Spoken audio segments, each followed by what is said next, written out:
दारू पीता था। मैंने अपने जीवन को अपने हिसाब से जीना आरंभ किया। मेरा जीवन ऐसा था, बस उसका एक ही मार्ग था, वह मार्ग सिर्फ नरक था।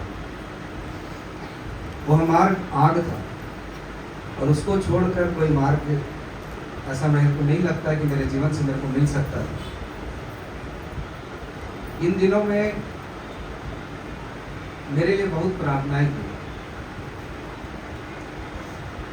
मेरा परिवार, जितने भी मेरे को जानते हैं, वह सब लोग मेरे लिए प्रार्थना किए और मैं विश्वास करता हूँ आपके कलीसिया के पासवान आदरणीय माता दीदी निश्चय जब मेरे जीवन को जब उनको बताया गया होगा तो मेरे लिए प्रार्थना की होगी और मैं विश्वास करता हूँ। इसलिए आज का दिन इस सभा में मैं परमेश्वर के वचनों को इस तरह से रखना चाहता हूँ, प्रार्थना के सुनने वाले। आज प्रभु हमसे बात करेंगे। उससे पहले मैं चाहता हूँ मेरे लिए, मेरे उद्धार के लिए प्रार्थना करने वाले में आपके कलीसिया के पासवान माता दीदी हैं, मैं विश्वास करता हूँ। इसलिए हम चेन्नई की कलीसिया के द्वारा उनको सम्मानित करना चाह रहे हैं। इस बुके को देख के आप, मैं सोचता हूँ हम सबसे जितना ताली आप बजाएं उससे 10 गुना ज़्यादा ताली बजाइए, क्योंकि जो मुख्य वक्ता आए हैं उनके प्रार्थनाओं से, ऐसे प्रभु के जन की प्रार्थनाओं से जीवन पाया। इसलिए मैं सोचता हूँ कि आप अपने तालियों के साथ हम जब सम्मान कर रहे हैं तो प्रभु के नाम की महिमा करें।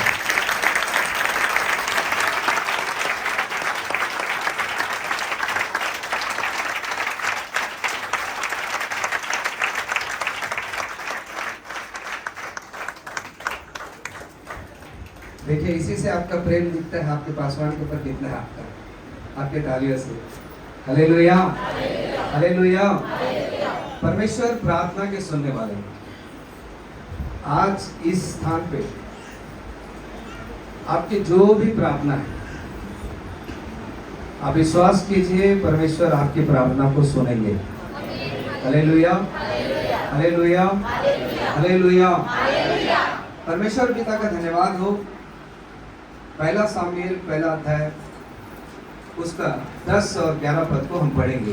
पहला सामुएल पहला अध्याय उसके 10 और 11 पद को हम पढ़ेंगे।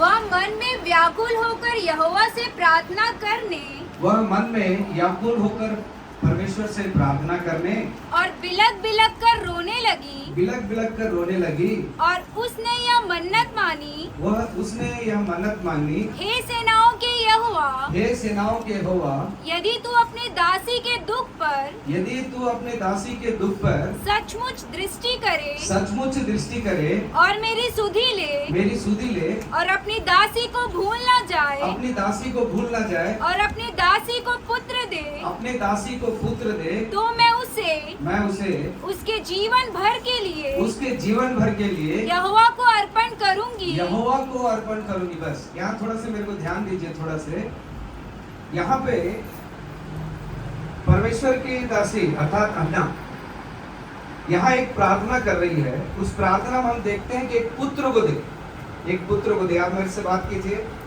मैं जीवितों के मध्य में मैं विश्वास कर रहा हूँ। कैसा प्रार्थना कर रही है? एक पुत्र को दे।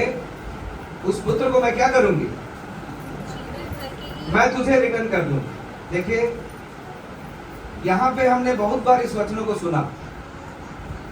आज हम आराधना कर रहे थे, आराधना के समय एक बात बोला गया, आज प्रभु कुछ नया काम करना चाह रहे हैं। वो नया काम आज होगा। कितने लोग विश्वास कर रहे हैं? Hallelujah, hallelujah. यहाँ पे हन्ना की प्रार्थना देखिए, पुत्र दे और उस पुत्र को मैं तुझको फिर अर्पण करूंगी। अर्थात देखिए, किसी को बच्चा नहीं, अगर परमेश्वर बच्चा देता है तो क्यों भाई मंदिर में फिर लेके जाके देगी उसको? वो तो अपने घर रखेगी ना। इतने सालों से एक पुत्र नहीं है उसका, अगर पुत्र मिलता है तो क्या करेगी? अपने घर में रखेगी, मंदिर में देगी वो। लेकिन हन्ना बोल रही है एक पुत्र दे। देखिए, एक बच्चा नहीं, एक लड़की नहीं, एक पुत्र दे और उस पुत्र को मैं आपके मंदिर में मैं अर्पण करूं। इसको समझने के लिए पहले कुछ वचनों को मैं पढ़ाना चाहता हूं या बताना चाहता हूं। जिस वचनों को मैं बोल रहा हूं हो सके नहीं पढ़ सके फिर भी उस वचनों को आप मन में रखिए, या इस वचन को ठीक ठीक समझने के लिए वो एक कारण रहेगा। इस पहला सामुएल पहले अध्याय का पहले पद से लेकर 5 पद तक हम पढ़ते हैं। वहां पे एल्काना और उसके 2 पत्नियों के बारे में लिखा हो। एक का नाम था हन्ना और दूसरा का नाम था पेनिना। अब हिंदी में ऐसी होगा ना, पेनिना है ना, हाँ 2 थे। इसके दूसरे जो उनकी पत्नी 10 बच्चे थे, लेकिन पहली पत्नी जो थी हन्ना उसके कोई बच्चे नहीं थे। अब इसको थोड़ा ध्यान से सुनना पड़ेगा। यहाँ पे एल्काना के बारे में लिखा है एप्रेम वासी करके लिखा है। पहले पद को हम पढ़ते हैं तो एप्रेम वासी करके लिखा है। तो बहुत लोग ये सोचते हैं कि एल्काना जो है वो एक एप्रेमी था, लेकिन बाइबल में ऐसा नहीं है। ये जो एल्काना है वो एक लेवी गोत्र का था। ये लेवी गोत्र का था। हमको कहाँ मिलेगा? अगर पहले इतिहास उसके 6वें अध्याय 33 पद से लेकर हम पढ़ते हैं तो वहां पे 33 पद पढ़ लीजिए एक बार। पहला इतिहास 6 का 33 पद, जल्दी जल्दी पढ़िए। जो अपने अपने पुत्रों समेत उपस्थित हुआ करते थे हाँ। वे ये हैं, अर्थात कहातियों में से हेमान गवैया, कहातियों में से हेमान गवैया जो योएल का पुत्र था, और योएल शमूएल का, हाँ, योएल किसका पुत्र था? शमूएल का। शमूएल एल्काना का पुत्र था। छोड़ दीजिए, 38 पद पढ़िए, 37-38। सपनिया तहत का, तहत असीर का, असीर एबियासाम का, एबियासाम कोरा का। एबियासाम किसका पुत्र था? कोरा। मेरे को देखिए थोड़ा से, किसका पुत्र था? कोरा का। ठीक है, यहाँ पे हम देखते हैं ये प्रेमी नहीं था। ये जो था शमूएल एक लेवी गोत्र का था, और ये लेवी गोत्र में किस गोत्र में था? वो कोरा वंशी था। ये कोरा वंशी का हम देखते हैं बाइबल में। अगर गिनती इसके 16 अध्याय में पढ़ते हैं, ये कोरा वंशी जो है परमेश्वर के जन मूसा और हारून का विरोध करने वाले, मूसा और हारून के विरोध करने वाले। ये विरोध करने के कारण क्या हुआ? पहला जो भूकंप अर्थात जमीन 2 भागों में बटा और कोरा वंशी सारे लोग भूमि के अंदर चले गए। और उन दिनों में एक नियम बना। क्या नियम बना?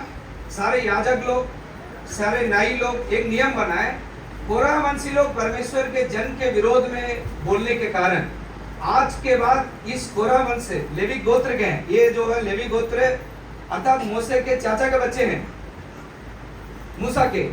ये लोग बोले कि कोरा वंशी का कोई भी व्यक्ति परमेश्वर के मंदिर में काम नहीं कर सकता। परमेश्वर के मंदिर में क्या नहीं कर सकता? काम नहीं कर सकता। क्यों?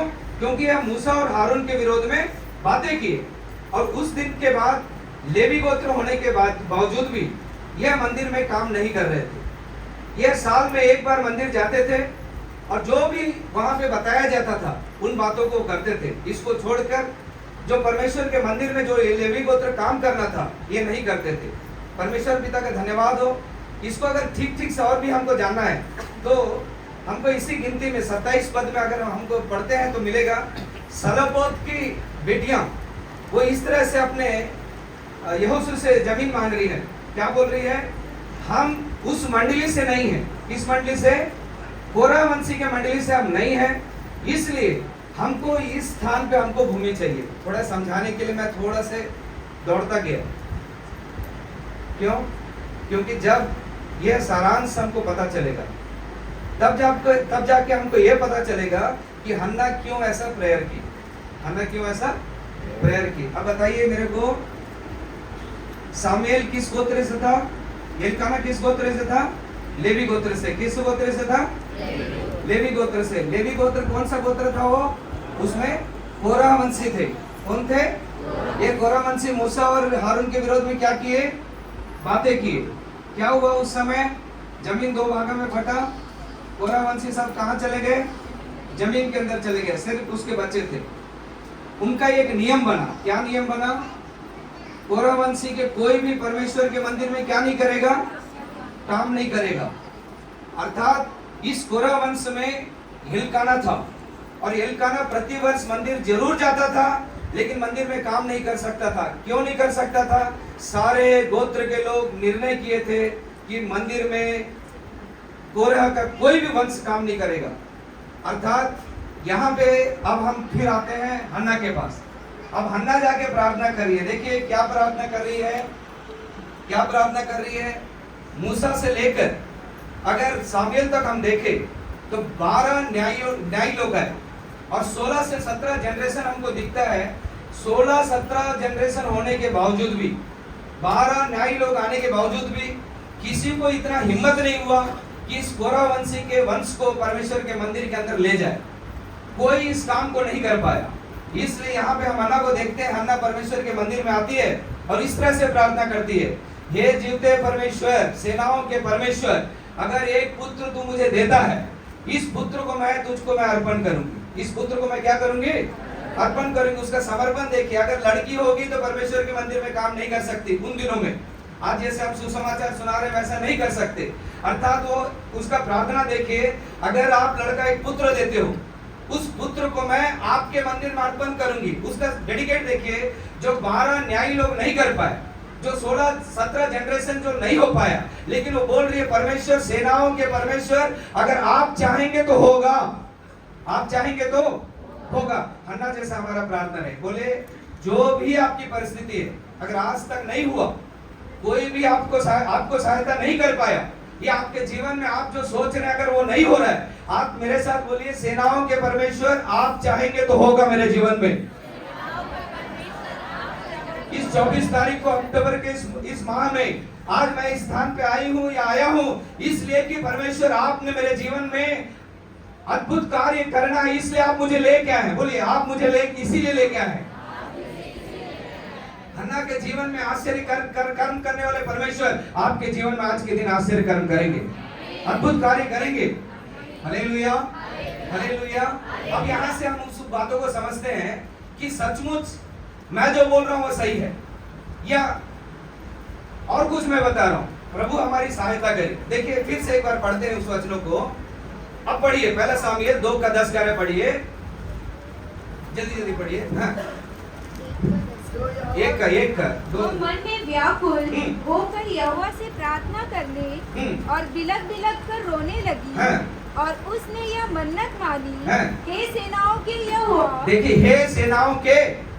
आपको एक बात बताना चाहता हूँ, सेनाओं के यहोवा बोलने वाली या बाइबल में पहला स्थान अगर कोई बोला है तो ये हन्ना प्रेयर कर रही है। ऐसा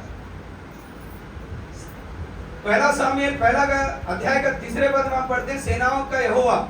लेकिन सेनाओं के यहोवा के नाम से अगर कोई प्रार्थना किया है तो बाइबल में सबसे पहला प्रार्थना करने वाली उस स्त्री का नाम था हन्ना। क्या नाम था उसका? क्यों सेनाओं का यहोवा करके वो प्रार्थना कर रही है? प्रार्थना तो कुछ भी कर सकती थी, वो हे परमेश्वर बोल सकती थी, ये हमारे उद्धार का सब कर्ता बोल सकती थी, यहोवा बोल सकती थी, लेकिन वहां सेनाओं के यहोवा बोल रही है। उसका कुछ कारण है। उसका कारण यह है, उत्पत्ति उसके 2 अध्याय उसके पहले पद को हम जब पढ़ेंगे तो वचन इस तरह से हमको बोलता है। क्या बोलता है? पढ़िए। यो आकाश और पृथ्वी और उनकी सारी सेना का बनाना समाप्त हो गया। देखिए, सारी सेना का बनाने का क्या हुआ कार्य? थोड़ा ध्यान दीजिए, बोलिए। यहाँ पे 2 अध्याय पहले वचन में लिखा है, आकाश की सेना और पृथ्वी की सेना बनाने का क्या हुआ कार्य? कौन किया इस काम को? परमेश्वर किए। कौन किया इस काम को? बोलिए, कौन किया इस काम को? आकाश की सेना क्या है? सूर्य है, चंद्रमा है, तारे हैं, और जो आकाश में है वो सारी क्या आकाश की सेना है। और भूमि की सेना क्या है? मनुष्य, जीव जंतु, पेड़ पौधे। अब ये दोनों में फर्क क्या है? थोड़ा सा देखिए। आकाश की सेना जो है वो बढ़ नहीं सकती, सूर्य बढ़ नहीं सकता। अर्थात अगर सूर्य बढ़ेगा तो अभी कितने सूर्य हो गए रहते? जहां भी देखे सूर्य होता ना। तारे, चंद्रमा एक ही है ना। जब से सृष्टि हुई तब से सूर्य एक ही है कि नहीं? चंद्रमा एक ही है। लेकिन देखिए, मनुष्य को परमेश्वर ने एक ही को बनाया था, उसके बाद हवा को बनाया। लेकिन ये जो भूमि की सेना है वो बड़ा, ये जो भूमि की सेना है वह बड़ा। इसको हन्ना जान रही थी। वो क्या बोल रही थी? यहाँ पे हे सेनाओं के परमेश्वर बोल रही थी। इसका कारण क्या है? वो बोल रही थी आकाश की सेना बनाने वाले, आकाश में जो सेना आप बनाए वो बढ़ नहीं सकता, लेकिन इस भूमि में जो सेना आप बनाए वो बढ़ सकता है। इसलिए मैं बढ़ूं, फूलूं और फलूं, मैं बढ़ूं, इसलिए मुझको एक संतान दे। कितने लोग मेरे को समझ रहे हैं? कितने लोग मेरे समझ रहे हैं? देखिए क्या प्रेयर कर रही है? सेनाओं के परमेश्वर, अर्थात इस भूमि में सेना क्या होता है? बढ़ता है। मनुष्य बढ़े नहीं बढ़े, पेड़ पौधे बढ़े नहीं बढ़े, जीव जंतु बढ़े कि नहीं बढ़े? अर्थात हन्ना बोल रही है सेनाओं के परमेश्वर आप बढ़ाने वाले हैं। आप क्या करने वाले हैं? मैं वैसी की वैसी हूं, मेरे जीवन में मैं कोई बढ़ोतरी नहीं देख पा रही हूं। अर्थात उन दिनों में बच्चा नहीं रहना एक श्राप से कम नहीं था। इसलिए हम बाइबल को देखते हैं, जिन जिन के बच्चे नहीं थे वो क्या किए? उसके काम वाली को अपने पति को दे दिए, उनकी बहनों को अपने पति को दे दिए, क्योंकि किसी भी तरह से एक संतान उनको पैदा करना था। अगर पैदा नहीं करते तो एक श्राप माना जाता था। यहाँ पे हन्ना देख रही है कि मेरे को कोई बच्चे नहीं है, अर्थात मेरे को एक श्राप है। इस श्राप से मुझको कौन छुटकारा देगा? सेनाओं का परमेश्वर ही छुटकारा दे सकता है। अर्थात मैं क्या करूं? मैं बढ़ूं। इसलिए वो प्रार्थना कर रही है सेनाओं के परमेश्वर मुझे आप क्या दीजिए?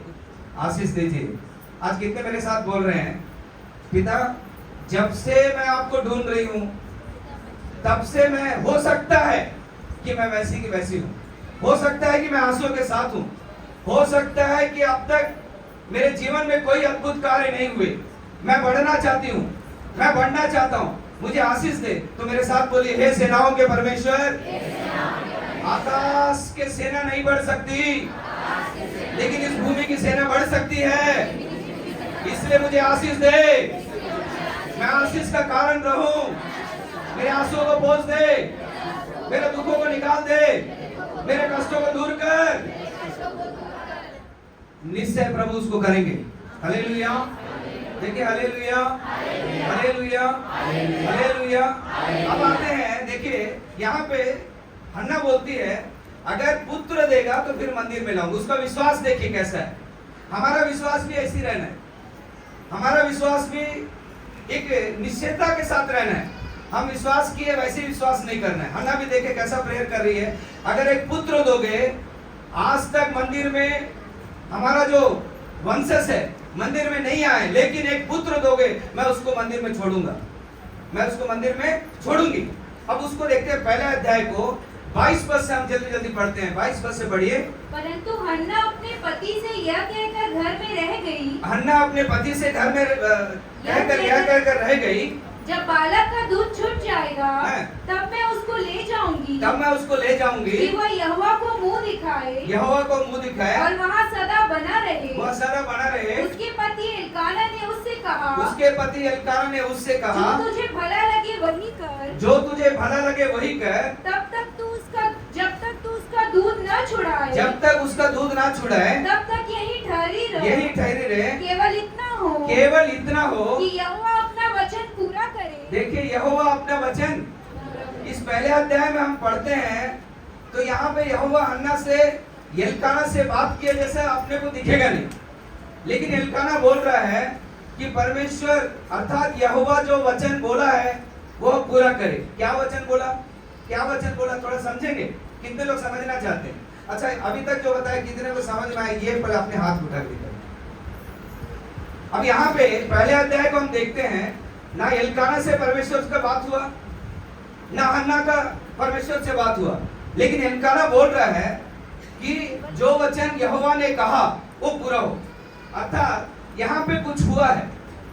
जब बिलक बिलक कर हन्ना रो रही थी, एली याजक बोलता है शांति के साथ घर जा, और उस बात को सुनने के बाद वचन कहता है कि हन्ना कभी भी फिर अपने मुख को दुख के साथ नहीं रही, कभी नहीं रोई। कारण क्या है? वहां पे परमेश्वर कुछ बोले हैं। क्या बोले हैं? इसको हम ठीक ठीक समझ सकते हैं। क्या बोले? अर्थात एल्काना क्या बोल रहा है अपने पत्नी से? तू अपने बच्चों को मंदिर में छोड़, बच्चे से सामुएल को, बच्चे को मंदिर में छोड़ना चाहती है। क्या तुझको नहीं मालूम हम कोरा वंशी है, इस कोरा वंशी में कोई भी मंदिर के अंदर नहीं जा सकता? क्या तुझको नहीं मालूम? ये एल्काना अपने पत्नी से बोल रहा है, लेकिन देखिए हन्ना का विश्वास देखिए, वो बोल रही है कि परमेश्वर ने मुझको आशीष दिया है। कौन आशीष दिया मेरे को? मैं जैसा पुत्र मांगी वैसे ही परमेश्वर ने मुझको पुत्र दिया है। मैं उस बच्चे को मंदिर में छोड़ूंगी, मैं उस बच्चे को क्या करूंगी? तो एल्काना का विश्वास वहां पे डगमगा जा रहा है। वो बोल रहा है अगर ऐसा ही है तो परमेश्वर अपने वचन को पूरा करे। वो तो पुत्र दे दिया तेरे को, अब बारी है मंदिर में लेके जाने की। अब मैं जानता हूं कि उस बच्चे को मंदिर में अंगीकार नहीं करेंगे, उस बच्चे को क्या करेंगे? अंगीकार नहीं करेंगे, क्योंकि हम कोरा वंशी है। अब देखिए आगे थोड़ा से वहां आगे पढ़ते हैं तो क्या होता है, पढ़िए 23 पद 24 पद पढ़िए। उसके पति एल्काना ने उससे कहा, उसके पति एल्काना ने उससे कहा, जो तुझे भला लगे वही कर, जब तक तू उसका दूध न छुड़ाए, जब तक तू दूध न छुड़ाए तब तक यही ठहरे रहे। केवल इतना हो कि यहोवा अपना वचन पूरा करे। इसलिए वह स्त्री वहीं घर पर रह गई और अपने पुत्र के दूध छूटने के समय तक उसको पिलाती रही। जब उसको उसका दूध छुड़ाया तब वह उसको संग ले गई और 3 बछड़े और 1 आह भर आटा और गुप्पी भर दाख मधु भी ले गई और उस लड़के को शीलो में यहोवा के भवन में पहुंचा दिया। उस समय वह लड़का ही था और उन्होंने बछड़ा बलि करके बालक को एली के पास पहुंचा दिया। तब हन्ना ने कहा, हे मेरे प्रभु, तेरे जीवन की शपथ, हे मेरे प्रभु, मैं वही स्त्री हूँ जो तेरे पास यही खड़े होकर यहोवा से प्रार्थना करती थी। ये वही बालक है जिसके लिए मैंने प्रार्थना की थी और यहोवा ने मुझे मुंह मांगा वर दिया। देखिए यहाँ पे एली आ रहा है, एली के पास आ रही है। एली क्या बोल रहा है? इस बच्चे को क्या नहीं कर सकते, हम अंगीकार नहीं कर सकते। क्यों नहीं कर सकते? क्योंकि ये कोरा वंशी है। कोरा वंशी कोई भी मंदिर के अंदर क्या नहीं कर सकता, काम नहीं कर सकता। अर्थात यहाँ पे हन्ना बोल रही है, हे मेरे प्रभु, मैं वही स्त्री हूँ। जब यहाँ पे मैं बिलक के रो रही थी, तू मुझको देख के बोला क्या तू नशे में है? तू क्या प्रार्थना कर रही है? उस समय परमेश्वर का वचन आपके पास पहुंचा। क्या पहुंचा? मैं तुझको एक पुत्र दूंगा और वो पुत्र उस सारे श्राप को निकालकर इस मंदिर में काम करेगा करके परमेश्वर का वचन आपके पास पहुंचा और आपने मुझको कहा शांति से जा, मैं वही स्त्री हूं। जैसे हन्ना एली को इस बात को बोल रही है, तुरंत ये महायाजक होने के कारण उस बच्चे को मंदिर में लेके जा रहा है। अगर पवित्र शास्त्र का कुछ नियम मैं बताऊं उन दिनों में मंदिर में अगर काम करना है 30 साल से 50 साल का उनका उम्र होना बहुत जरूरी है। दाऊद के दिनों में मंदिर में काम करने के लिए 20 साल का उम्र रखा गया, लेकिन सामुएल के दिनों में 30 साल से 50 साल का उम्र कंपलसरी रहना है। प्रभु का धन्यवाद हो। अगर इस वचनों को हम पढ़ते हैं बहुत समय होगा, इसलिए मैं आपको बता रहा हूं। अर्थात दूध छुड़ाया हुआ बच्चे का उम्र क्या होगा? ज्यादा से ज्यादा 2 या 3 साल। मंदिर में काम नहीं कर सकता। क्या नहीं कर सकता? मंदिर में काम करना है, कितना उम्र रहना है? 30 से 50 साल। अगर दाऊद के दिनों में भी अगर मंदिर में काम करना है तो 20 साल। यहाँ पे देखिए एली परमेश्वर का वचन सुनने के कारण उस बच्चे को मंदिर में अंगीकार कर ले रहा है, लेकिन कोई इस्राएली उसको अंगीकार नहीं कर रहे, कोई लोग उसको अंगीकार नहीं कर रहे। कारण क्या है? वो कोरा वंशी है। लोग उसको कोरा वंशी टाइप का ही देख रहे हैं। अब सामुएल यहाँ पे बढ़ रहा है। अब परमेश्वर को यहाँ पे दिखाना था कि सामुएल को परमेश्वर ने चुना है। परमेश्वर ने एली से बात किया, परमेश्वर ने हन्ना की प्रार्थना को सुना, परमेश्वर को दिखाना था परमेश्वर क्या कर रहे हैं, हम सबको मालूम है। उस वचन को पढ़ते हैं, 1 सामुएल 3 अध्याय उसका पहले पद से हम पढ़ते हैं। वह बालक शमूएल एली के सामने यहोवा की सेवा टहल करता था। उन दिनों में यहोवा का वचन दुर्लभ था और दर्शन कम मिलता था। और उस समय ऐसा हुआ कि एली की आंखें तो धुंधली होने लगी थी और उसे ना सूझ पड़ता था जब वो अपने स्थान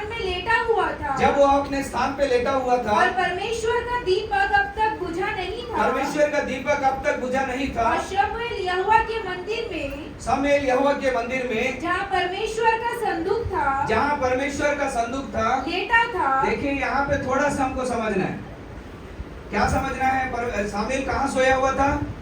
जहाँ परमेश्वर का संदूक था। मैं आपको बताना चाहता हूँ, उन दिनों में परमेश्वर का संदूक जहाँ पे रहता था, वहां पे महायाजक को छोड़ के कोई दूसरा जा नहीं सकता था। वहां पे महायाजक को छोड़ के कोई दूसरा जा नहीं सकता था। अर्थात शमूएल वहां जा ही नहीं सकता था। लेकिन वचन वहां पे लिखा है कि संदूक के पास शमूएल सोया हुआ था। वो संभव हम सबको मालूम है। मैं बताना चाहता हूँ, थोड़ा सा मेरे को ध्यान दीजिए। जब शमूएल का 12 साल का उम्र था, उस समय परमेश्वर शमूएल से बात की। पहली बार जब बात की, शमूएल शमूएल जब बोला गया, तब शमूएल सोचा मेरा जो महायाजक है एली मुझको बुला रहा है। तब उसका उम्र 12 साल था। देखिए, उन दिनों में मंदिर 3 भागों में बांटा जाता था। पहला भाग था आंगन, दूसरा भाग था पवित्र स्थान, तीसरा भाग था महापवित्र स्थान। अर्थात आंगन में लोग आ सकते थे, पवित्र स्थान पे लेवी गोत्र आ सकते थे, महापवित्र स्थान पे महायाजक को छोड़ के कोई अंदर नहीं जा सकता था। और वह महायाजक भी साल में एक ही बार ही अंदर जा सकता था। जब वह जाता था तो उसको भी बचाने के लिए रस्सी से बांधकर अंदर भेजा जाता था, क्योंकि अंदर जाने वाला मनुष्य अगर कहीं पे भी उसमें अपवित्रता पाई गई तो मनुष्य वहीं पे मर जाएगा संदूक के पास। उसको अंदर से बाहर निकालने के लिए कोई मनुष्य जा नहीं सकता था, इसलिए उस रस्सी से पकड़कर उस मनुष्य को खींचना पड़ता था। ऐसे दिनों में शमूएल कैसे संदूक के पास सो सकता है? यह परमेश्वर की योजना थी। मैं इस योजना को बताना चाहता हूं। मैं इसलिए इस योजना को बताना चाहता हूं, जितने भी उस परमेश्वर की ओर अपनी आंखें उठाकर ताक रहे हैं, हे परमेश्वर हमारी प्रार्थनाओं को सुन। तो मैं आपको बताना चाहता हूं कि हमारा परमेश्वर प्रार्थनाओं को सुनने वाला है। Hallelujah, hallelujah. जिसके बारे में मैं आरंभ में ही बोला, मेरे लिए प्रार्थना किया गया, मेरे लिए यहाँ के पासवान जो है आदरणीय माता दीदी प्रार्थना की, उसका प्रतिफल ही है शायद मैं यहाँ पे आज हूँ। मैं सोचता हूँ कि आप एक हालेलुया जरूर बोलोगे। हालेलुया। हमारी प्रार्थनाएं हो सकती है कई सालों पहले की गई हो, लेकिन हम जब प्रार्थना करते हैं तो परमेश्वर उसको सुनते हैं। एक न एक दिन उसका फल जरूर हमारे पास लौट के आता है। आज अगर आप प्रार्थना कर रहे हो या इसके पहले आप प्रार्थना किए, हो सकता है कि अभी तक आपको प्रतिफल ना मिला हो, लेकिन मैं परमेश्वर के जन होने के कारण आपको बताना चाहता हूं कि परमेश्वर प्रार्थना के सुनने वाले हैं और आपकी प्रार्थनाओं का उत्तर जरूर देंगे, क्योंकि वो जीवित परमेश्वर है। उनकी हर समय कान आपकी प्रार्थनाओं की ओर है। Hallelujah, hallelujah, hallelujah. यहाँ पे एली अंगीकार कर लिया शमूएल को मंदिर के अंदर, लेकिन इस्राएली अंगीकार नहीं कर रहे। यहाँ पे परमेश्वर को दिखाना था कि शमूएल को परमेश्वर ने अंगीकार किया। कैसे किए, अब मैं बताना चाहता हूँ। शमूएल कहाँ पे सोया होगा? बाइबल में हमको ऐसा लिखा है, इसलिए हम थोड़ा सा उसको पढ़ लेते हैं। ऐसा देखिए, शमूएल कहाँ सोया होगा? वो महायाजक नहीं था, अर्थात तो संदूक के पास सो ही नहीं सकता। तो कहाँ सोया होगा? वो एली पवित्र स्थान में सोया होगा, तो आंगन में शमूएल सोया होगा। कहाँ सोया होगा? बोलिए कहाँ सोया होगा? आप बोलिए, बोलिए। आपके क्वेश्चन के साथ मेरे को देखना है कैसे। अरे वहां पे लिखा है संदूक, आप बोल रहे हैं आंगन, ये कैसे हो सकता है? वही समझाऊंगा मैं। लिखा है संदूक, लेकिन आंगन में सोया था, इसलिए बता रहा हूं। देखिए, शमूएल सो ही नहीं सकता संदूक के पास, यहां तक एली खुद नहीं सो सकता। वो महायाजक है, क्योंकि महायाजक उस महापवित्र स्थान पे एक ही बार जा सकता है जीवन में। अर्थात शमूएल आंगन में सोया होगा और पवित्र स्थान पर एली सोया होगा। जब एक परमेश्वर ने संदूक के पास से, जहां पे उनकी आत्मा रहती थी, जहां परमेश्वर का निवास स्थान था, उस स्थान से परमेश्वर शमूएल को बुलाया। शमूएल, शमूएल।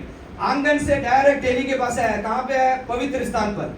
और पूछा, एली आपने मुझको बुलाया? एली बोला नहीं, जा सो जा। तो शमूएल 12 साल की उम्र का था, वो फिर गया आंगन में सोया। फिर क्या हुआ? दोबारा फिर परमेश्वर संदूक के पास से शमूएल को बुला रहे हैं। क्या बुला रहे हैं? शमूएल, शमूएल। वो नींद में, क्योंकि छोटा बच्चा था, वो नींद में एली के पास आया होगा और एली को बोला आपने मुझको बुलाया है। वह बोला नहीं, जाके सो जा। तीसरी बार जब सामुएल आया यहाँ पे, तीसरी बार जब परमेश्वर का स्वर आया कि हे सामुएल सामुएल, वो छोटा बच्चा आधी रात को नींद में आके एली से पूछ रहे क्या आपने मुझको बुलाया। एली बोल रहा नहीं सो जा। तो सामुएल आंगन की ओर जाए बनाया, कहां चले गया वो? बोले कहां चले गया? पवित्र महापवित्र स्थान पे जाके सो गया। कहां सोया वो? कितना था उसका उम्र? उस 12 साल के बच्चे को रात को आधी रात को क्या हुआ? नींद में समझ नहीं आया, यह महापवित्र स्थान पे जाके सो गया। अब हुआ क्या? दूसरे दिन लेवी गोत्र के लोग, जितने लोग परमेश्वर के मंदिर में काम करते हैं, वह सब लोग परमेश्वर के मंदिर आए और मंदिर के दरवाजे को जब खोले तो वहां पे जो सामुएल सोता था आंगन में, सामुएल दिखा नहीं। कहां गया सामुएल? किसी को नहीं पता कहां गया सामुएल, ढूंढ रहे। अब दूसरा दरवाजा खुल रहा है, दूसरा दरवाजा खोले तो वहां कौन सो रहा है? कौन सो रहा है? पवित्र स्थान में कौन सो रहा है?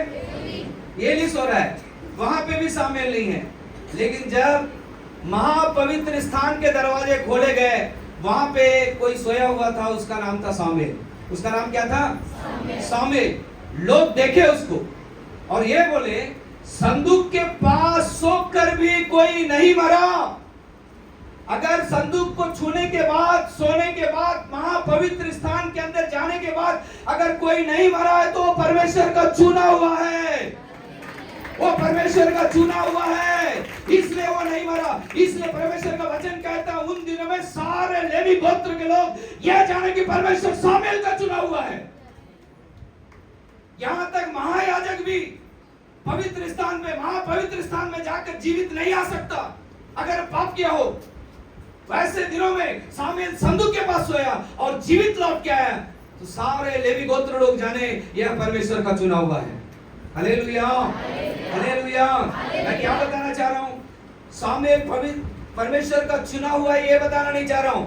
मैं ये बताना चाह रहा हूं, हन्ना के प्रार्थना के बारे में बताना चाह रहा हूं। हन्ना यही प्रार्थना की, हे परमेश्वर एक पुत्र तू मुझको देगा।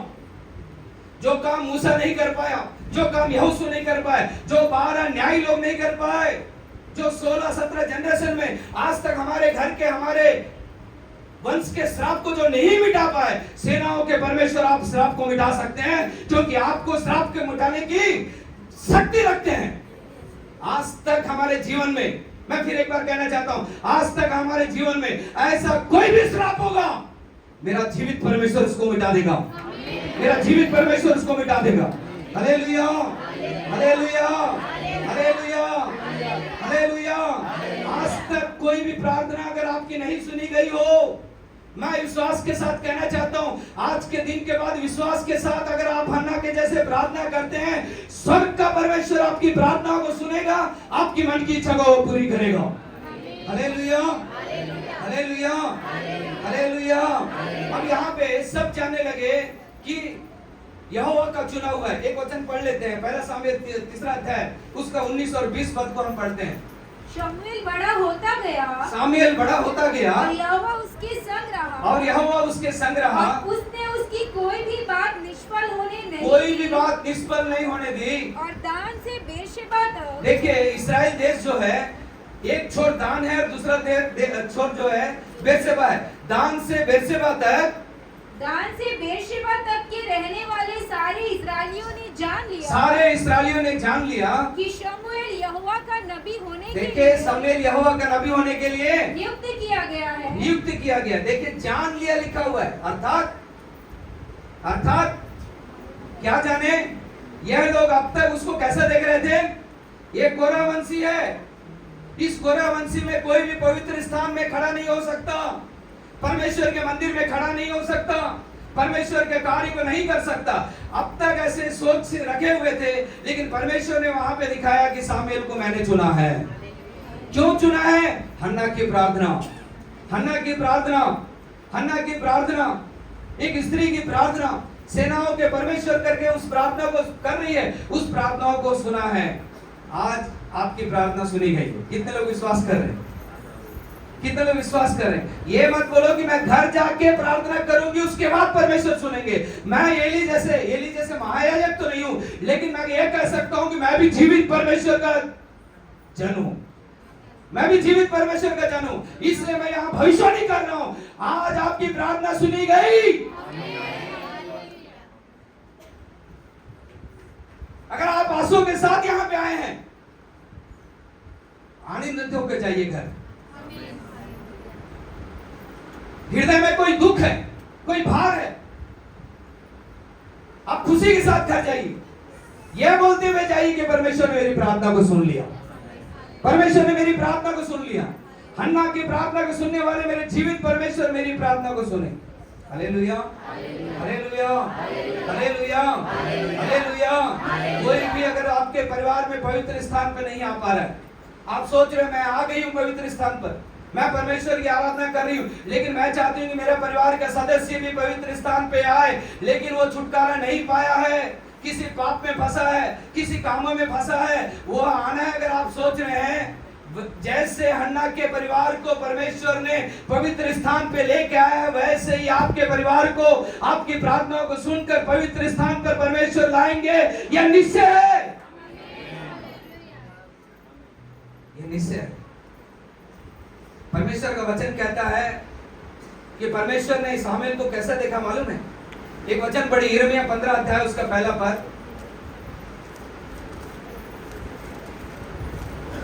यिर्मयाह 15 अध्याय उसका पहला पद। फिर यहोवा ने मुझसे कहा, यदि मूसा और शमूएल भी मेरे सामने खड़े होते। देखिए यहाँ पे यहोवा किसके साथ किसका नाम जोड़ रहा है? बोले किसके साथ किसका नाम जोड़ रहा है? मूसा।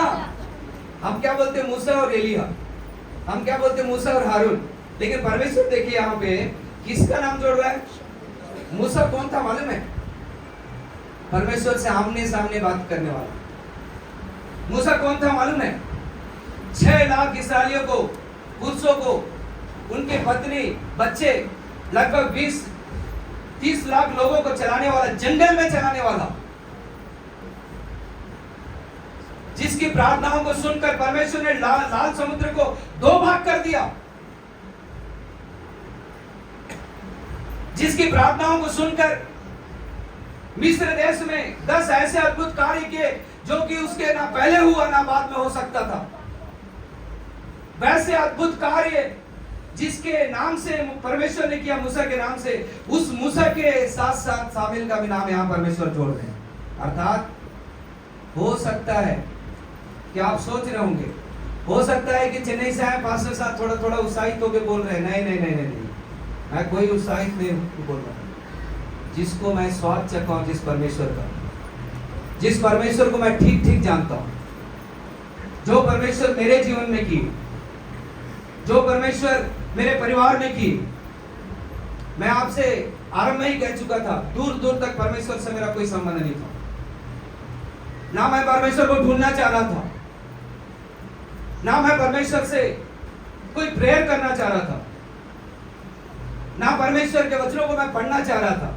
वैसे व्यक्ति को अगर परमेश्वर ढूंढ के, उन सारे पवित्र लोगों की प्रार्थनाओं को सुन के परमेश्वर ढूंढ के आ सकते हैं, तो निश्चय परमेश्वर आप लोग की प्रार्थना सुन के बहुत बड़े अद्भुत कार्य कर सकते हैं, बहुत बड़े अद्भुत कार्य कर सकते हैं, बहुत बड़े अद्भुत कार्य कर सकते हैं। मेरे जीवन में गवाही को मैं बहुत बता सकता हूँ, लेकिन मैं नहीं चाहता उन गवाहियों को बता के मेरी ओर मैं अपने ओर मैं आपको आकर्षित करूं। नहीं, मैं चाहता हूं कि वचन को आप ठीक ठीक जाने और आपकी प्रार्थनाएं वैसी रहे। बहुत सारे ऐसे अद्भुत कार्य हुए जिसको लोग देखकर मेरे पास आए, मेरे नाम की महिमा मंडल करना चाहे। उनको बोला मैं नहीं, आज जो भी हूं मैं उस परमेश्वर के कारण, उस परमेश्वर के कारण। आज चेन्नई में अच्छा कलीसिया है, और मैं जैसे आपको बता चुका हूं कि भारत देश में अनेक स्थानों पे जाता हूं, और मैं भिलाई में 11 तारीख को आया हूं। आज की शाम तक खड़ा हूं, हर शाम खड़ा हूं। अनेक स्थानों में परमेश्वर लेके गए। ऐसा कोई दिन नहीं होगा 11 तारीख से आज तक जो कि प्रेयर नहीं है, जहां पे मैं नहीं गया हूं, जहां पे मैं वचन नहीं बताया। मैं क्या कहना चाह रहा हूं? मैं यह बताना चाह रहा हूं हमारे परमेश्वर जीवित है। Hallelujah, hallelujah, hallelujah. सेवकाई में बहुत सारे अद्भुत कार्य किए, उसमें एक दो गवाही को बताना चाहता हूं। हमको वहां पे कोई कलीसिया नहीं थी, परमेश्वर ने मुझको एक रात चुना। मैं पास्टर साहब को बताया छोटी सी गवाही को ऊपर, एक रात में मेरा जीवन परिवर्तन हुआ। मैं बहुत पी के सोया हुआ था, सुबह उठा, मेरा मन लगा कि मैं बाइबल पढ़ूं, और यूहन्ना सुसमाचार उसका 3:16 मैंने पढ़ा। वहां पे लिखा है परमेश्वर ने जगत से ऐसा प्रेम रखा, लेकिन वहां पे उस जगत के उस स्थान पे वचन मुझको इस तरह से सुनाई दे रहा है, परमेश्वर ने तुझसे ऐसा प्रेम रखा। मैं उसको फिर पढ़ रहा हूं, नहीं ये जगत है, लेकिन मुझको आवाज सुनाई दे रहा है कि तुझसे प्रेम रखा। फिर मैं पढ़ा, 3 बार मुझको यही आवाज सुनाई दिया, तुझसे प्रेम रखा। मैं आपको बता चुका हूं कि 13 साल की उम्र में दारू पीना मैंने सीखा। मेरे जीवन में ऐसा कोई आदत नहीं है जिसको मैंने किया नहीं। ना मैं अपने पिता का सुना, ना मैं अपने पापा का सुना, ना कोई रिश्तेदारों का सुना। सुनता तो सिर्फ मैं अपनी आप की सुनता था, किसी का नहीं सुनता। लेकिन एक दिन ऐसा हुआ, परमेश्वर इस मनुष्य को ढूंढते हुए, जब इस वचन को मैं ऐसा पढ़ रहा था कि परमेश्वर ने तुझको चुना, तुझको चुना, मुझको ऐसा लगा कि मेरे कारण ही प्रभु क्रूस में चढ़े, मेरे पापों के कारण ही प्रभु क्रूस में चढ़े। मैं उस दिन तक सोचता था जगत के लिए, जगत के लिए, लेकिन उस दिन परमेश्वर ने मुझको बोला तेरे लिए, तेरे पापों के लिए मैंने क्रूस में चढ़ा। मैं रोना चालू किया, और जो मेरी पत्नी उसको बोला, मैं कोई भी पूछे तो उसको बोलना कि मैं घर में नहीं, और मैं बहुत बड़े कंपनी में बहुत बड़े पोस्ट में था। और भी बताऊं, जब अटल बिहारी वाजपेयी प्राइम मिनिस्टर थे, पीओ में ऑफिस में, प्राइम मिनिस्टर के ऑफिस में डायरेक्ट मैं बात करता था। उसका कारण यह था कि जिनके पास मैं काम करता था पहले, भानुमति रामकृष्ण बीजेपी की प्रेसिडेंट थी, वेंकैया नायडू जो वाइस प्रेसिडेंट थे बीते दिनों में, उनसे तेलुगु में मैं साधारण बात करता था। LK अडवाणी जी जो उन दिनों में डिप्टी प्राइम मिनिस्टर थे, जहां मैं काम करता था 33 बैजराव स्ट्रीट, उसी सामने उनका हेड ऑफिस है बीजेपी का, जब आया तो उनके बाजू में बैठा हुआ था। परमेश्वर इतने बड़े जॉब को मुझको दिए थे। उसके बाद मैं कंपनी में जॉब किया, और वहां पे भी एवरीडे बैटरी कंपनी का आपने सुना होगा, एक शिफ्ट के अंदर 120 लोग मेरे अंदर काम करते थे। लेकिन एक दिन ऐसा हुआ, प्रभु मुझसे बात की तेरे पाप के लिए। उस दिन मैंने अपने जीवन को समर्पण किया और प्रभु की सेवा करना आरंभ किया। और ऐसे दिन आए मेरे जीवन में, मैंने ऐसे दिन को भी देखा। मैं उन दिनों में एक जीवित गवाह बनना चाहता था, जिसको परमेश्वर चुनते हैं उसको परमेश्वर चला सकते हैं। मैंने निर्णय लिया किसी मनुष्य के पास अपने कष्ट को नहीं बताऊंगा, किसी मनुष्य के पास जाके नहीं बताऊंगा। जो भी मैं कमाया उन दिनों में, कुछ साल ही काम किया था मैं, जो भी कमाया, सोना चांदी जो भी कमाया, पहले उसको गिरवी रखा, बेचा, उसके बाद उसी को खाया, सेवा करता गया। ऐसे दिन आए, राशन में जो चावल मिलता है, सुबह चावल खाते थे, रात को पसिया पीते थे। ऐसे दिन आए, 9 घर, छोटे छोटे कमरे, 9 घर, और 9 घर का एक ही टॉयलेट। वैसे दिन आए जीवन में। मैं रोड में जाता था, किसी धूप को देख लेता था, मैं सोचता था कि वो 1 रुपया, पास जाके देखता था, भूल गया था 1 रुपया कैसा है। कोई पेप्सी खा के फेंक देता था, उसको देखता था, मैं सोचता था कि 1 रुपया, पास जाके देखता था। जैसे हन्ना प्रार्थना की, वैसे ही मैं आकाश को देखता था, कहीं से मन्ना गिर ना जाए, मेरे बच्चों के लिए खाना आ जाए। मेरी बच्ची जब छोटी सी थी, फर्स्ट स्टैंडर्ड, तब प्रभु का बुलाहट आया, मैंने नौकरी छोड़ा। लोग मेरे पास आके बोले तू अपने बच्चों को पेट में लात मार रहा है। कौन ऐसा परमेश्वर बोलेगा इतने बड़े नौकरी को छोड़ने के लिए? आज तू किस परिस्थिति में है, तेरे को खाने के लिए खाना नहीं है, तू मर कहीं पे भी, लेकिन क्यों तू अपने बच्चों को मार रहा है? मैं रोता था जाके, मेरे कमरे में एक खाट था, उस खाट के अंदर मैं अपने सिर को रख लेता और रोता था। हे परमेश्वर मेरा भरोसा तुझ पर है, मेरा भरोसा तुझ पर है। मैंने संसार का काम किया और बड़े बड़े पोस्ट में काम किया, बड़े बड़े लोगों को जानता था। आज जीवित परमेश्वर का मैं सेवा कर रहा हूँ और मेरे जीवन में कष्ट क्यों है नहीं पूछूंगा मैं, लेकिन मैं जान रहा हूँ मुझको आपने चुना है, मुझको आपने चुना है। मैं आपके रात पर बैठा था और यहाँ तक मेरे आंसू ऐसे रहते थे, सुबह उठ के देखता था तकिया भीग जाता था, एक आंख से रोता था दूसरे आंख से नहीं रोता था, क्योंकि मेरे बच्चे देख ना ले और उसको मेरे को बोले नहीं पापा आप सेवा कर रहे हो क्यों कष्ट उठा रहे हो। मेरा विश्वास था मैं जीवित परमेश्वर की आराधना कर रहा हूँ, निश्चय मुझको आशीष देंगे। और मेरे जीवन में एक गवाही को मैंने बताया, ऐसे भी दिन आए, एक बार मैं मैदान में निकल गया था, मुझको मालूम नहीं था क्या करूं, बस मैं ऐसा सोचा कि मेरा जीवन समाप्त हो गया। और एक मैदान में जाते हुए मैं जब बहुत बड़े कंपनी में काम करता था, जब मोबाइल का इनकमिंग जब पैसा लगता था उन दिनों से मेरे पास मोबाइल था। मैंने आज तक 2 नंबर चेंज किए, पहले एयरटेल का एक नंबर था जब आया था मोबाइल, और दूसरा बीएसएनएल, वही नंबर आज तक है मेरे पास। जब खाने के लिए भी नहीं था लेकिन मेरे पास मोबाइल था, क्योंकि वो कंपनी मेरे को दिया हुआ था और कंपनी उसको फिर लिया नहीं। इसके कारण उस मोबाइल से मैं एक भाई से बात कर रहा हूँ, उस भाई से बात करते हुए जो मुझसे प्रेम करते हैं उससे बात कर रहा हूँ और बोल रहा हूँ भाई मेरे को ऐसा लग रहा है मेरा जीवन खत्म हो गया। क्यों? मैंने परमेश्वर पर भरोसा किया, मैंने सब कुछ छोड़कर परमेश्वर को ढूंढना आरंभ किया, लेकिन मुझको कहीं पे भी कुछ नहीं दिखता। जिस लोगों के पास जाते, जो लोग मेरे को देख के डरते थे, जो लोग सांसारिक रीति से मेरा आदर करते थे, जब मैं प्रभु के सामने आया, प्रभु का काम करने लगे, तो मुझको उनकी बातें मुझको ठोकर का कारण बनती थी। लोग इस तरह से बातें कर रहे हैं, मैं प्रभु से पूछ रहा हूँ मैं क्या करूँ।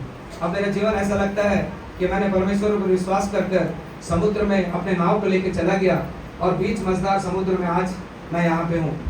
सामने जाने के लिए मेरे पास बल नहीं है, मैं इस छोर से उस छोर तक जाने के लिए निकल गया परमेश्वर पर विश्वास कर। अब मेरा जो नाव है समुद्र के बीच बीच में है, अब मैं उस तरफ नहीं जा सकता और मैं पीछे फिर दुनिया को देखना नहीं चाहता। जिस संसार को मैं छोड़ के आया हूँ, जिस पाप को मैं छोड़ के आया हूँ, जिस श्राप को मैं छोड़ के आया हूँ, उसको मैं फिर देखना नहीं चाहता। मेरे को ऐसा लगता है कि मेरा जीवन खत्म हो गया, मेरा जीवन खत्म हो गया, मेरा जीवन खत्म हो गया। जैसे मैं बोला सामने वो ब्रदर, वो भाई रोना चालू किए, मैं भी रोता गया। लगभग 15 मिनट तक हम दोनों रोते गए।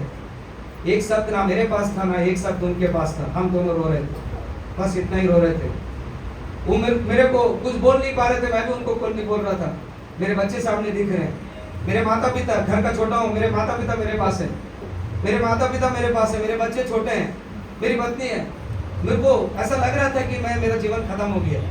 मैंने प्रभु को भरोसा कर अपने जीवन को वहाँ पे खत्म हो गया। लेकिन ऐसा हुआ, एक स्वर को मैंने सुना, जिस नाव को बोल रहा है समुद्र में डूब जाएगा, मैं तुझको बोल रहा हूँ ये नाव नहीं डूबेगा, क्योंकि ये नाव मेरे हाथ में है। ये नाव मेरे हाथ में, जब तक ये नाव मेरे हाथ में है तब तक इस नाव को कोई दुनिया की कोई शक्ति डुबा नहीं सकती। और आकाश से एक स्वर को मैंने सुना, 6 लाख इस्राएलियों को, उनके पत्नी बच्चों को, लगभग 20 लाख लोगों को जंगल में मैं पाल सकता हूं, तो मैं तुझको भी पाल सकता हूं। तेरा विश्वास अटल रहे, मेरे ऊपर तेरा भरोसा अटल रहे, मैं तुझको आशीष दूंगा और तू अनेकों के लिए आशीष का कारण रहे। मैंने विश्वास किया, विश्वास के साथ घर लौटा मैं और सच्चाई से परमेश्वर का सेवा किया। आज मेरी गवाही है, अनेकों के लिए परमेश्वर मुझको आशीष का कारण रखे। ये हाथ सोचता था, मैं कभी कभी सोचता था, किसी को खाते हुए देखता सोचता था कि कभी मैं खा सकता हूं। मेरे जीवन में एक समोसा को देख के मैंने सोचा कभी जीवन में खा सकता हूं, मैं भूल गया था उसको। लेकिन आज मैं देखता हूं, जहां कहीं भी जाता हूं, लोग मेरे को बोलते हैं पास्टर साहब खाइए, इतना खाइए, इतना खाइए। मैं उनसे विनती करता हूं मुझको छोड़ दे। हमारे जीवित परमेश्वर का काम है। जो मनुष्य एक दिन की रोटी के लिए तरसता था, आज अनेकों को रोटी खिलाने के लिए परमेश्वर इस हाथ को चुने हैं।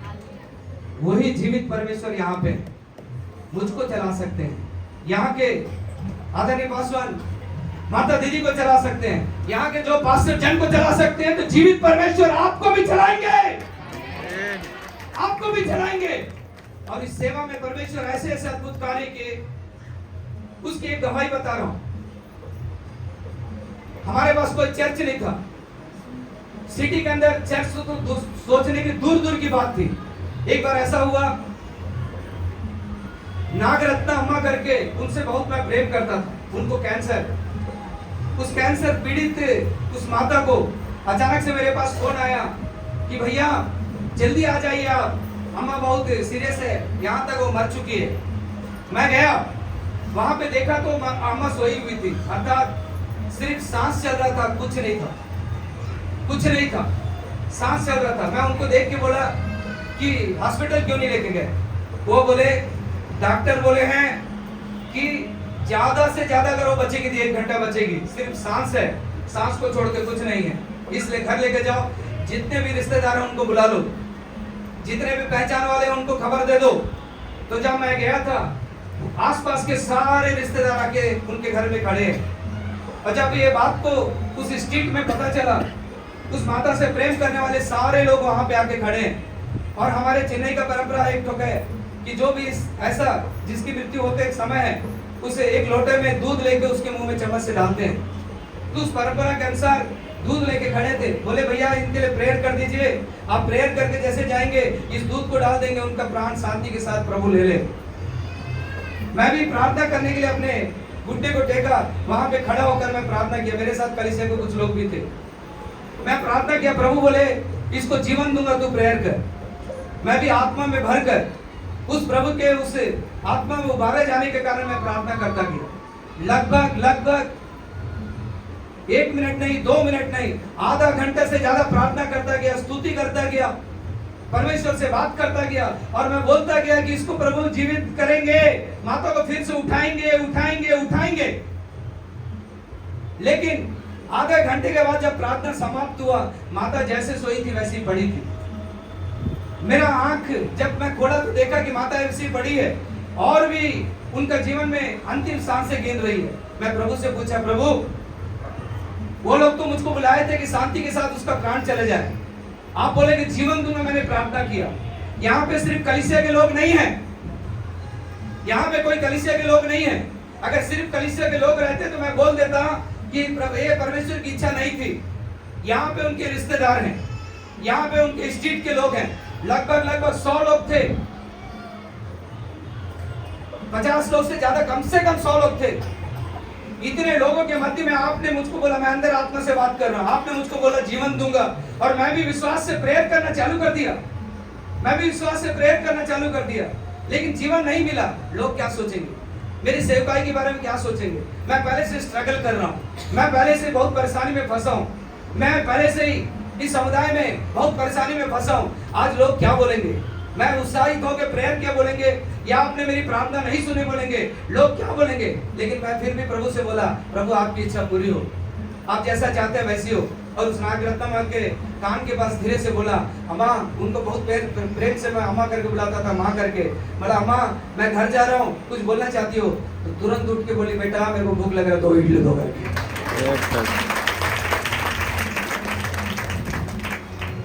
जो लोग वहां खड़े थे उनसे पूछ रही कि भीड़ क्यों है? किसी के पास उत्तर नहीं था कि अम्मा तू मरने वाली थी इसलिए हम लोग यहाँ पे आए हैं। और जो लोटा में दूध रखे थे उसको पीछे घुमा लिए कि अम्मा देख न ले कि अंतिम सांस गिरने के लिए। उसके बाद 3.5 साल उस अम्मा को परमेश्वर ने जीवित रखा। दूसरे दिन हॉस्पिटल जा रही है, जो डॉक्टर बोला मर जाएगी, उस डॉक्टर के पास पैदल चल के जा रही है। डॉक्टर पूछ रहे हैं कि क्या ये वही है? ये वही स्त्री है जिसको आपने बोल के भेजा मर जाएगी, लेकिन परमेश्वर ने उसको जीवित रखा। मैं जब जाता था वहां पे, वो बोलती थी बेटा क्यों परमेश्वर मुझको जीवित रखे, क्या कारण है? मैं बोलता था उनको, जो परमेश्वर आपको प्राण दिए उन्हीं से पूछो कि कहीं के लिए रखे, मेरे से क्यों पूछ रहे, मैं की दिया कर रहा। तो एक दिन अचानक से बोली, बेटा मैं समझ गई। मैंने क्या समझ गए आंटी, अम्मा क्या समझ गए? तो बोली बेटा आपको कलीसिया नहीं है ना, मैं अपने घर के ऊपर अपने कलीसिया को बना के दूंगी। इस तरह से पहला कलीसिया हमको चेन्नई में मिला। Hallelujah, hallelujah, hallelujah. और इस सेवकाई को परमेश्वर बढ़ाते जा रहे, अनेकों का आशीष का कारण बन रहे। एक बहन, बीते दिनों में एक बहन आई थी घर, मैरिज का इन्विटेशन देने आई थी, घर में बैठा हुआ था, रिश्तेदार के साथ आई थी गांव से। जैसे मेरे घर के दरवाजे में पैर रखी, चिल्लाते हुए भगी। वो बहन चिल्लाते हुए भाग रही है करके उसको जो लेके आए तो वो भी क्या हुआ करके चिल्लाते हुए भागे। ये दोनों चिल्लाते हुए भागने के कारण स्ट्रीट वाले बोले क्या हो गया भाई, इतना जम जम के चिल्लाते हुए जा रहे हैं। उसके सामने सब स्ट्रीट वाले देख रहे हैं, क्यों भाग रहे हैं, क्यों भाग रहे हैं। उस बहन को पकड़े, बोले तेरे को हुआ क्या, पहले ये बता, तू भाग क्यों रही है। क्या बोली मालूम है, जीवित परमेश्वर का जन घर के अंदर, मैं घर के अंदर नहीं जा सकती क्योंकि वो दुष्ट आत्मा से पीड़ित थी, वो दुष्ट आत्मा से पीड़ित थी। जब उसको पकड़ा गया, उसी रास्ते में उसके लिए प्रार्थना किया, परमेश्वर ने उसको छुटकारा दिया। उसके बाद एक साधारण स्त्री जैसे घर के अंदर हो गई। मैं क्या कहना चाह रहा हूँ, इस बातों को बता के कोई प्रेयर होने के बाद, कंप्लीट होने के बाद मेरे लिए भी प्रेयर कर दीजिए, इसलिए नहीं बता रहा हूँ ये सबको। आप आके फिर धीरे से मेरे को बोले पास्टर साहब मेरे लिए प्रेयर, बहुत लोग ऐसे करते हैं, ऐसे इशारा करते हैं ऐसे। मैं इसलिए नहीं बता रहा हूँ, किसी के लिए नहीं करूँगा। मैं बाग बहरा भी गया था, मैं इसके पहले भी गया था, वहाँ पूछा, मैं उनसे पूछा, क्या पूछा कि मैं पिछले साल आया था, पास्टर साहब भूल गया मेरे को जो बुलाए थे, क्योंकि वो कुछ सोच रहे थे लग रहा है। तो पास्टर साहब बोले मैं भूल गया था, पास्टर साहब आए हैं, ये दूसरी बार हमारे कलीसिया में है। वहां से एक आवाज उठा, पास्टर साहब दूसरी बार आए हैं, भी हम जानते हैं पिछले साल जो वचन बताए आज तक हमको याद है। हालेलुया, आज तक हमको याद है, मेरे साथ आए थे। मैं उनको बोला चलो आप जाके प्रेयर करो, मैं नहीं करने वाला, क्योंकि पिछले साल प्रेयर किया था, क्या हुआ वहां पे मैं जान रहा था। मैं बोला आप करो, सबके लिए वही प्रेयर किया, लेकिन फिर भी पीछे से बोलते ऐसा ऐसा, किसी के लिए नहीं करने वाला। इसलिए आपको बता रहा हूँ, हन्ना के परमेश्वर आपके परमेश्वर है, आपके परमेश्वर हैं, आपके परमेश्वर है। आप प्रार्थना करोगे और परमेश्वर सुनेंगे उसको। कितने लोग बोल रहे हैं मैं प्रार्थना करूंगी और करूंगा, परमेश्वर सुनेंगे, परमेश्वर सुनेंगे, परमेश्वर सुनेंगे। कितने लोग बोल रहे विश्वास के साथ बोलिए हालेलुया।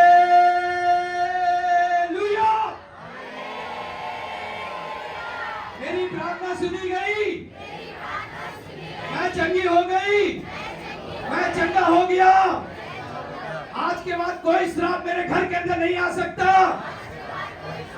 मैं प्रभु की बेटी हूँ, बेटा हूँ, मैं आशीषित होऊंगा। मेरी सारी दरिद्रता चली गई, मुझे प्रभु सारे बीमारों से निकालकर मुझको बल दे दिए। कितने लोग बोल रहे घर जाने के बाद बल मिला कि अभी मिला, मिल गया, मिल गया, मिल गया। अगले हफ्ते जब यहाँ कलीसिया इकट्ठा होगी, आप गवाही बताओगे, दीदी को बताओगे, क्या बताओगे, इतने साल आप हमारे लिए प्रार्थना किए, उसका उत्तर मिल गया दीदी, उसका उत्तर क्या हो गया, मिल गया। बोलोगे नहीं बोलोगे, बोलोगे नहीं बोलोगे कि फिर कैसे करोगे, अरे मेरा कमर दर्द कर रहा है, अरे आपको मालूम नहीं है घर की परेशानी है। मैं कल यहाँ पे मुंह के बारे में बताया था पास्टर साहब के यहाँ, 40 साल हो गया भाई शुगर आएगा, तो मैं बोलता हूँ 1 किलो शक्कर उसको मुंह में डाली दो पहले, अभी से आ जाती 30 साल की उम्र। नहीं नहीं नहीं आएगा, बोलिए नहीं आएगा, कोई बीमारी नहीं आएगा, कोई बीमारी नहीं आएगा, कोई कष्ट नहीं आएंगे, कोई दुख नहीं आएंगे, क्योंकि मेरा भरोसा परमेश्वर पर है। मेरा भरोसा, मेरा भरोसा, मेरा भरोसा। मैं सोचता हूँ कि आप समझ गए मैं क्या बोलना चाह रहा हूँ। कितने लोग समझे? बहन इधर, अब नहीं समझे, समझ गए, ठीक, प्रभु सहायता करे। कितने लोग समझे? एक जम के हालेलुया बोले, चेन्नई तक सुनाई दे। मेरे को मालूम नहीं था ऑनलाइन यहाँ पे जोड़ेंगे, मैं सर चेन्नई लोग को जोड़ दिया रहता, आज वो लोग भी सुन लिए रहते। ठीक है, प्रभु का धन्यवाद हो, आप लोग ऐसा हालेलुया बोले कि चेन्नई तक सुनाई दे। हालेलुया।